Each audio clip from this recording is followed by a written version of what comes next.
大家好，我现在在开封的清明上河园，园子里面有个王员外家呀。王员外是这边的大商富户，他们家一会儿要抛绣球招亲啊，赶紧过去看看，围了一堆人了。王员外在这边很有钱的，但是唯一有个遗憾，他就没有儿子啊，只有一个姑娘。100万家产无人继承，王员外特别着急啊，所以在这里。一会儿呢，王家大小姐要出来在2楼抛绣球，下面已经围了一堆好汉了，一堆的青年才俊啊！谁抢到绣球，谁就可以迎娶白富美，走上人生巅峰了，屌丝逆袭的好机会。一会儿看我有没有机会啊！喜庆的锣鼓吹起来呀！王员外家的这是贴身丫鬟啊，出来挂上彩带。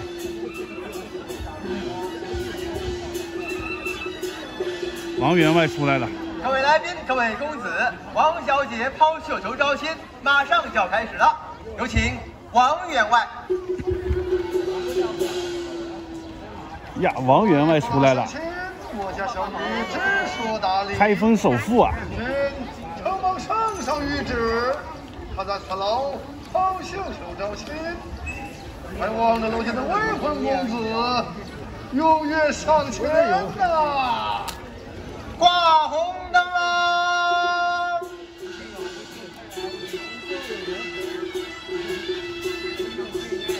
好生喜了！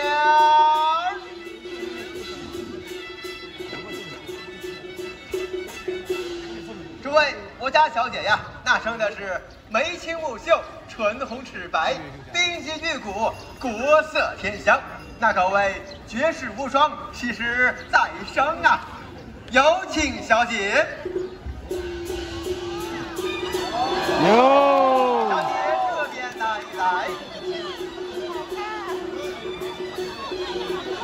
来。啊，希望不是满脸麻子。小姐那边走一走。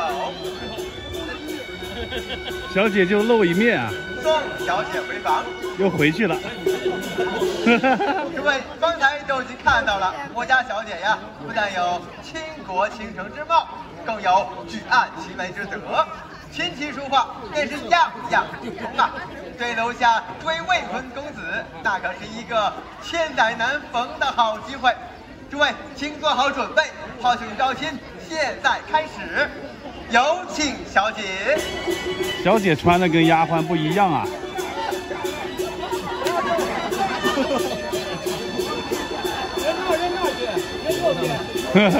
底下一堆色狼啊！哦，来了，要抛了！你倒是抛啊，在这。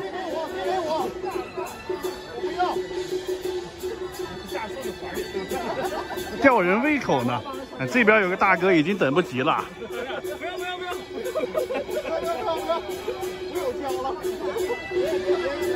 小姐在挑啊，左挑挑，右挑挑，没有挑到合适的。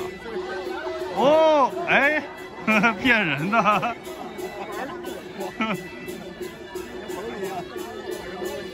这边几个大哥也等不及了啊！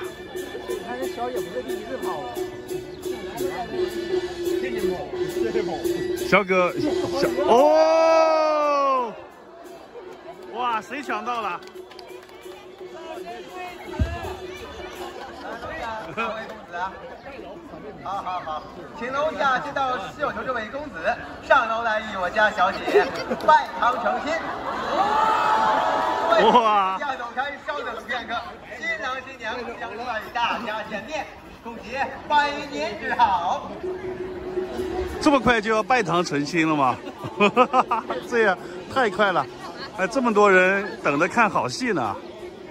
哇，围了一大圈人，真是看热闹不嫌事儿大呀！小姐就这么决定自己的终身大事了。哇，新郎这么快就换上衣服了。您先乡何处啊？家是哪里的？家住甘肃。啊，甘肃人士。哎呦，哇，评点呀！甘肃的帅哥。汴梁被我家小姐选中，心里边高兴不高兴啊？十分高兴，十分激动。哎呦，十分激动。对这门亲事，您满意不满意呢？很满意。很满意，好。既然满意，就请新郎新娘当众拜堂成亲。有请王员外。哇，这就要拜堂新了。郎新娘一拜天地，二拜高堂，新郎都傻了。对拜。哇，走入洞房了要。新郎进行入，新郎官拿好了，好，送入洞房。哦，哈哈哈！哦，杀喜糖了！哎呀，一次屌丝逆袭的机会，浪费了。王员外家的万贯家财，终于有人继承了。我现在到清明上河园啦，开封最有名的景点。它是根据《清明上河图》实景再现的一个景点。主打的是宋朝的这个主题乐园吧，《清明上河图》描写的就是北宋时期开封这边的情景啊，市民生活。进去看一看，门票120块钱，里面的表演很有名的，走。哦，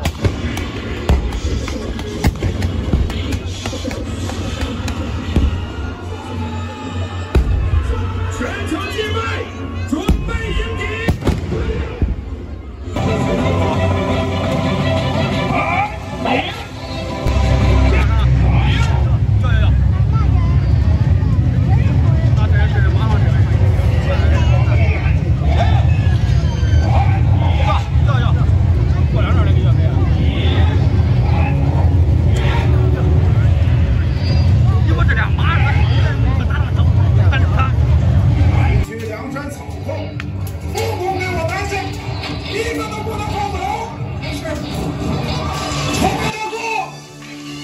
贤弟，让你受苦了，大哥，请受宋江一拜。贤弟，使不得，万万使不得，快快请起，找给大哥。哥哥，随我们上梁山吧。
提线木偶。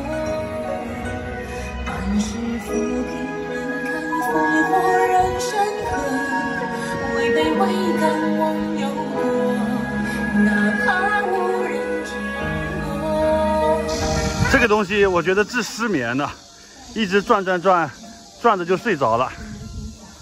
还有那个。好，再来一位。很好，再来，最后一个，加油！好了，可以了，来了，再来，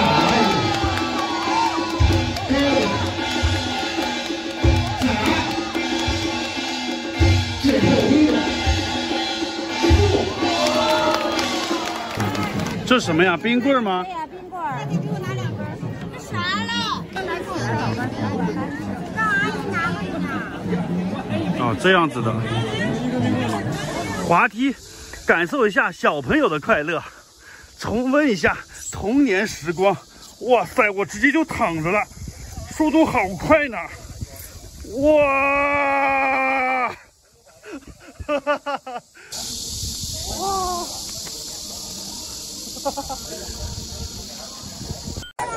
我在开封的清明上河园里面，马上就在这个地方表演清明上河园的压轴节目——东京保卫战，真人演出，还有半个小时呢。现在这边全都坐满人了。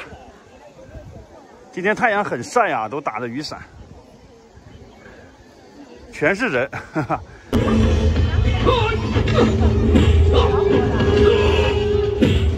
将军，人已经抓到了，如何处置？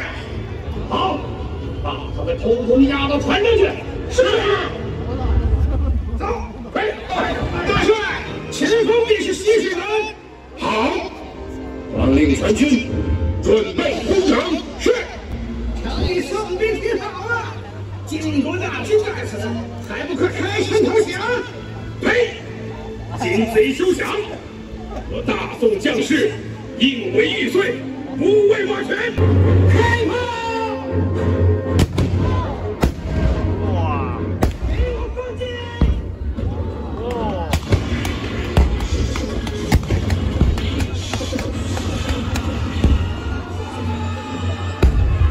全城戒备，准备迎敌。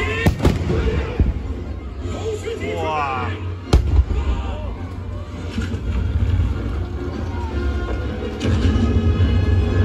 弓箭手准备，放箭！升起护城网！哇，真往上爬呢，爬上去了。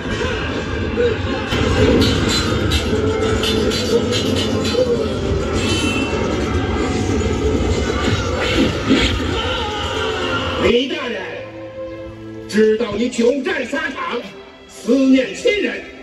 你看，这些人，你可认得？完颜宗望，你堂堂大军统帅，竟如此卑鄙，以妇孺相要挟！不能让他们得逞。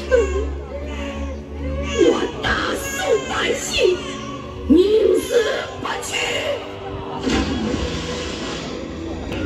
为百姓报仇，瞄准金军战船，击沉他们！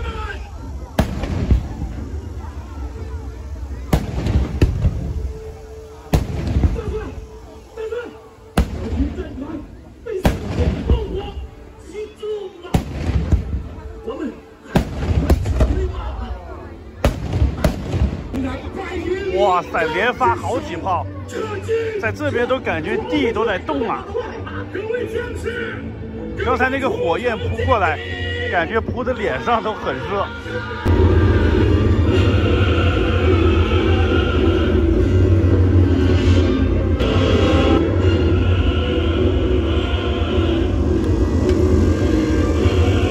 我们胜利了！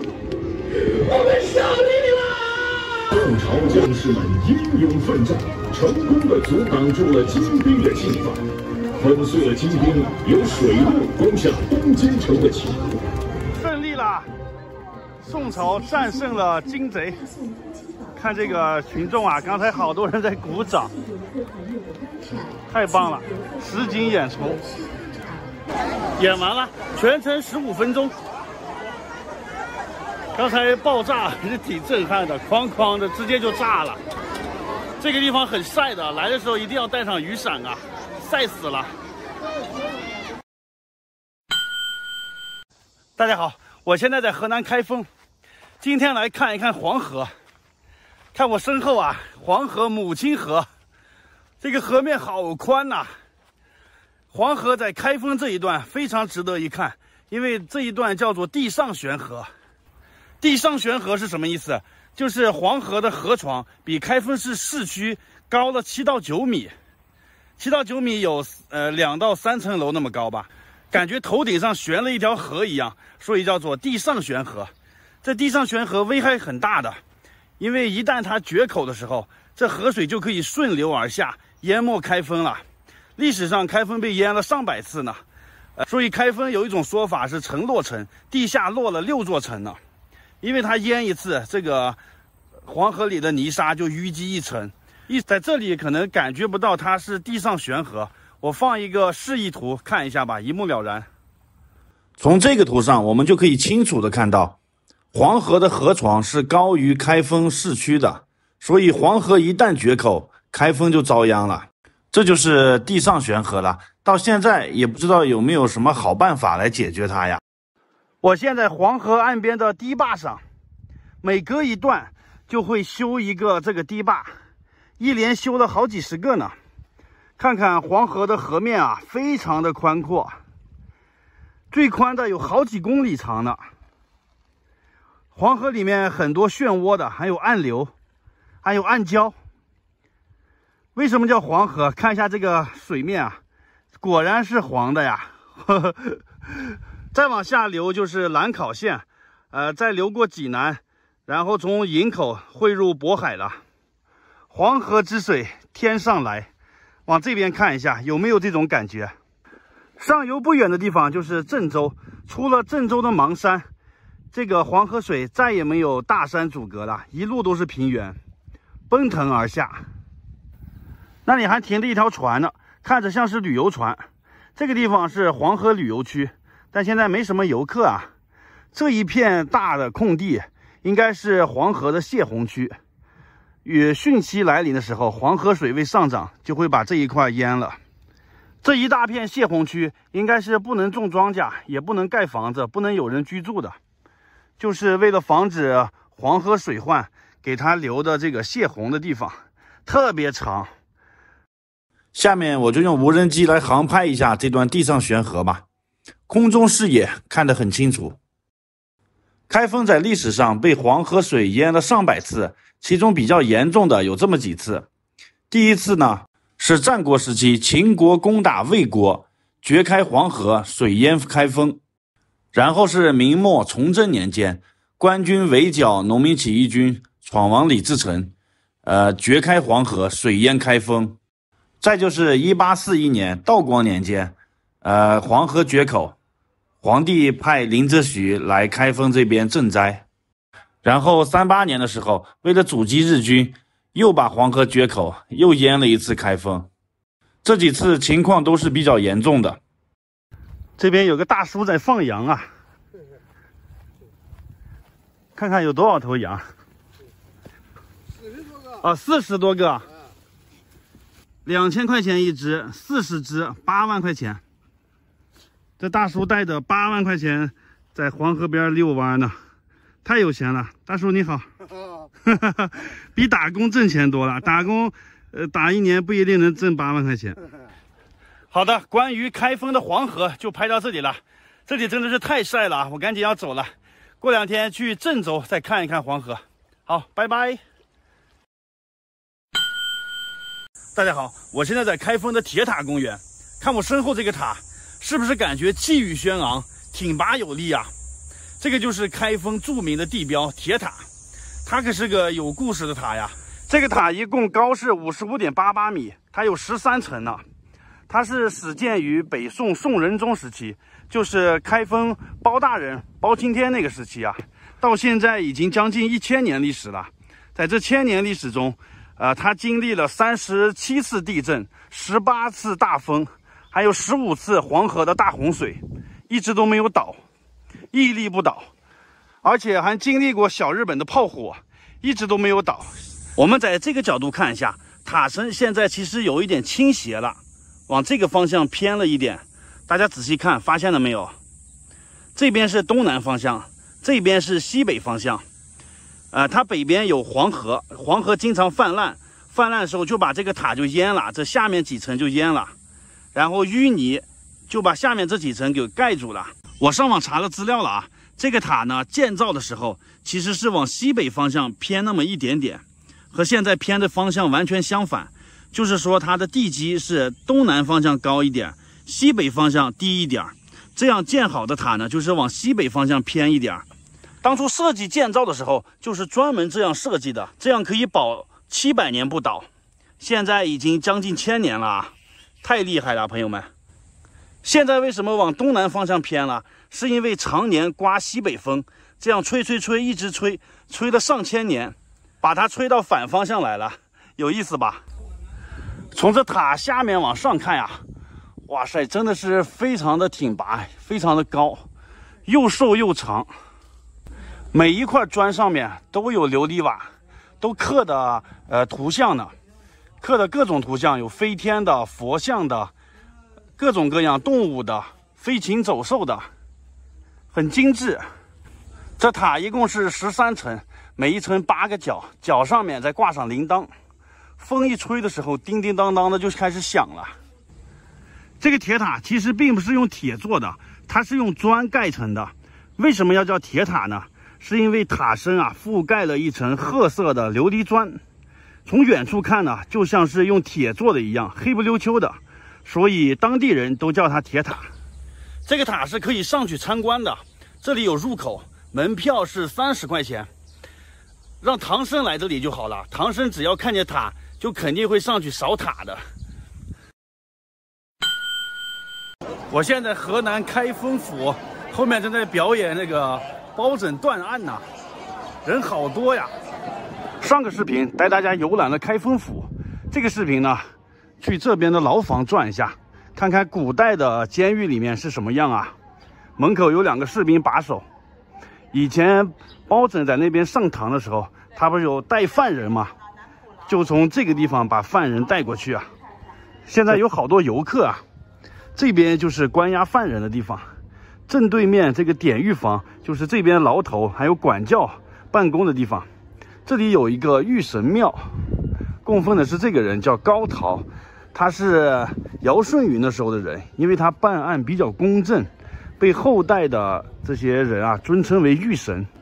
这里供奉一个玉神庙，也是希望这边的监狱管理人员能够向他学习，做到公平公正啊。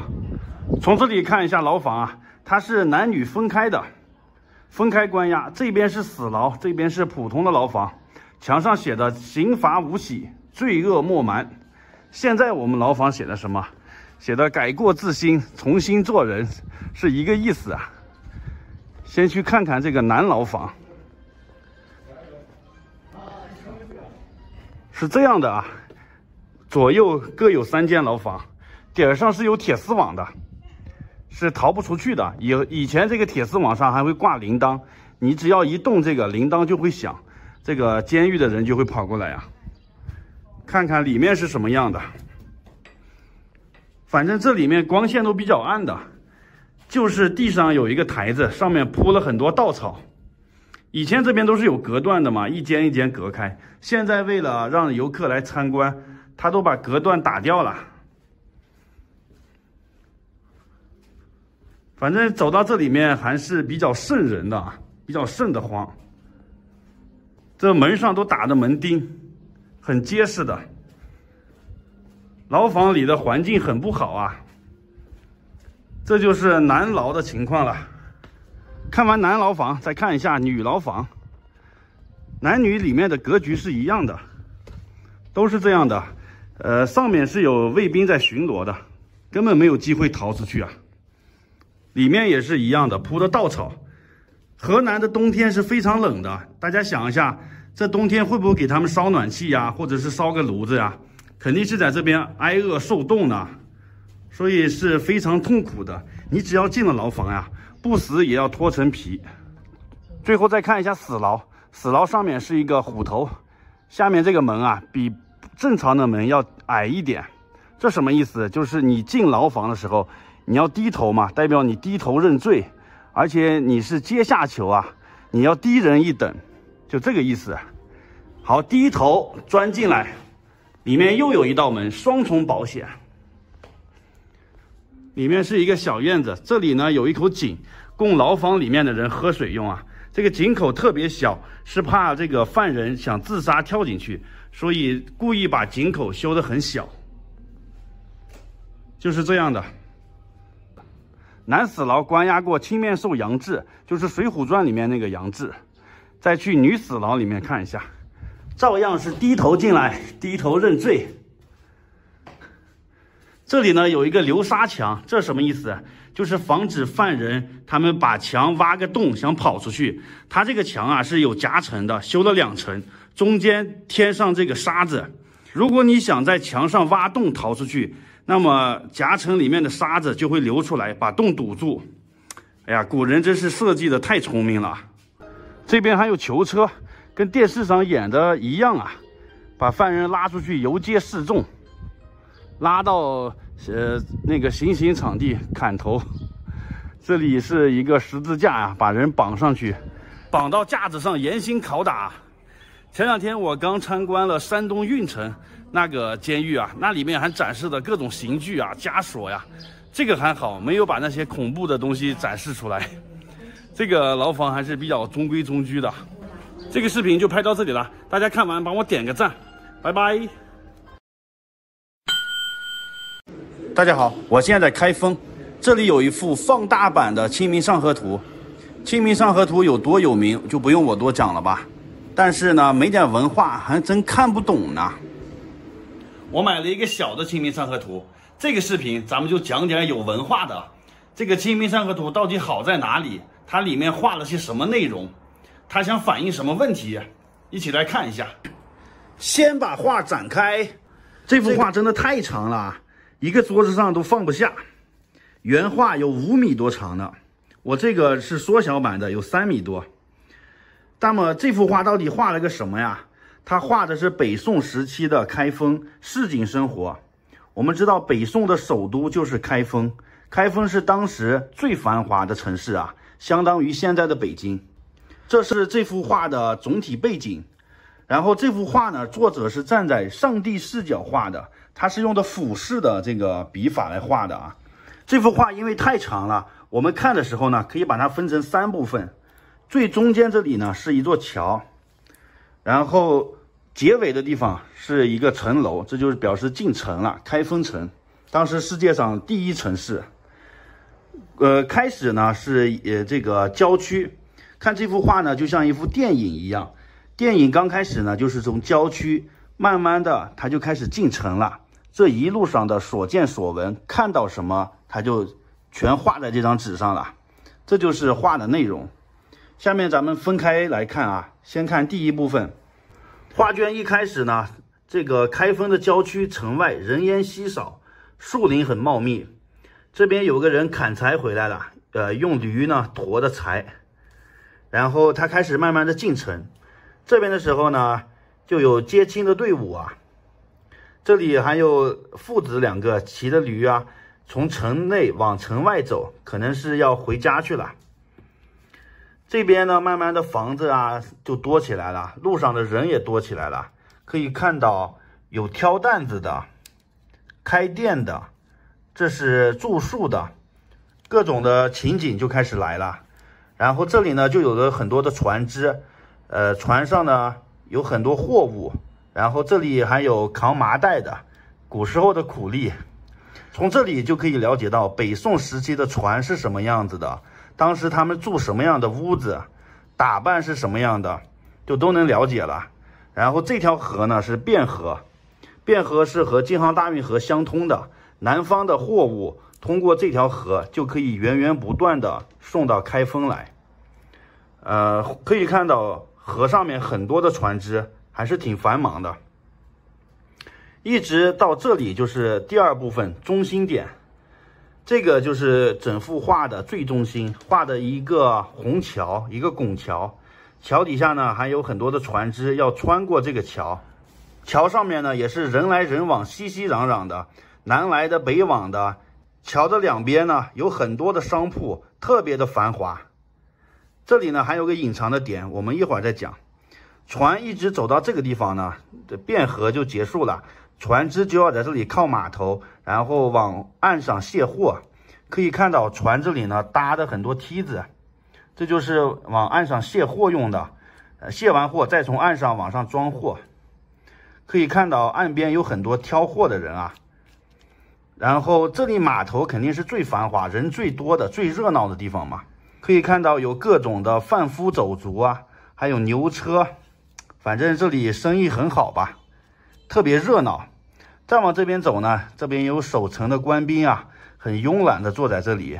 然后这边牛车，还有坐轿子的，还有马车。这里看到了吗？还有挑扁担的，推独轮车的。反正各种贩夫走卒啊，有钱的你就可以坐轿子，没钱的呢推独轮车，还没有钱的去这边码头上扛麻袋当苦力，反映出当时社会的现实啊。然后再往这里走就是城门，从这里就开始进了开封城了。之前那都是郊外，这就开始进城了。城内呢人更多了，大家看了吗？这个密密麻麻的，说明城内更繁华。然后酒楼啊，各种的客栈啊，看这里还有个王员外家呢。上次我在《清明上河园》里面就有个节目，就是王员外家抛绣球招亲的。然后这边有药铺啊，算命的，还有打井的。然后这里呢还有个华盖，这是当官的嘛，你看出行的时候有人给打这个华盖。这边还有驾着4头驴的还是牛呢，在街上横冲直撞的啊。在城门的这里还可以看到2匹骆驼，这肯定是从西域那边过来的，那边都是沙漠嘛。我们知道宋朝的经济可是很强的，宋朝是很有钱的。一直到这里画就结束了，整幅画画的呢就是作者从郊外往城内走的过程，他把这一路的所见所闻都画下来了。一共画了是800多个人物，上至达官贵族，下至贩夫走卒、平民百姓，画的都非常的清楚，就是为我们了解1000年前北宋的人是怎么样生活的提供了一个范本，所以它的价值很大。